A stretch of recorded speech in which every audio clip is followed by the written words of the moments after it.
ఇక AP government employees federation వినూత్న నిరసన తెలుపుతోంది. బోడిగుండు కొట్టించుకొని ప్రభుత్వంపై నిరసన వ్యక్తం చేస్తున్నారు. ఎన్నికల సమయంలో చెప్పిన ఏ ఒక్క హామీ కూడా అమలు చేయలేదు అంటున్నారు. కానీ చంద్రన్న బోడిగుండు పథకం అమలు చేస్తున్నారన్నారు.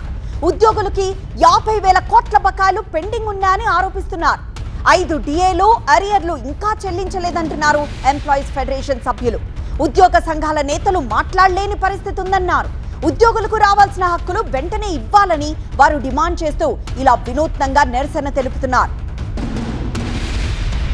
ముఖ్యమంత్రి గారు చెప్పినవేవి చేయలేదు. కానీ అంటే ముఖ్యమంత్రి గారు ఎన్నికల సమయంలో ఇస్తామని ఐఆర్ కానీ ఇవ్వలేదు, పెండింగ్ బిల్లు ఇస్తామని ఇవ్వలేదు, పిఆర్సీ కమిషన్ వేయలేదు. ఇలాంటి అంటే ఆయన ఎన్నికల టైంలో చెప్పిన హామీ ఏది అమలు చేయలే.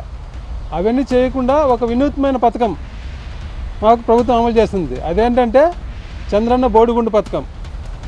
ఉద్యోగులందరికీ అంటే నమ్మి ఓటేసినందుకు ఉద్యోగులందరికీ నున్నగా క్షౌరం చేసే పథకం ఒకటి. అది మాత్రం చాలా విజయవంతంగా 2 సంవత్సరాల నుంచి ప్రభుత్వం అమలు చేస్తుంది. కేవలం ఈ కూటమి ప్రభుత్వం వచ్చిన 2 సంవత్సరాల కాలంలో ఉద్యోగులకు పెట్టిన బకాయిలు కానీ ఉద్యోగులు నష్టపోయింది కానీ లెక్కేస్తే 32,000 కోట్ల రూపాయలు 2 సంవత్సరాల కాలంలో ప్రభుత్వం మాకు క్షౌరం చేసింది. ప్రభుత్వం నుంచి ఉద్యోగులకు రావాల్సినవి ఏంటంటే 5 డిఏలు పెండింగ్ ఉన్నాయి. 2024 జూలై నుంచి రావాల్సిన డిఏ పెండింగ్ ఉంది. 2025 జనవరి నుంచి రావాల్సిన డిఏ పెండింగ్ ఉంది. 2025 జూలై నుంచి రావాల్సిన డిఏ పెండింగ్ ఉంది.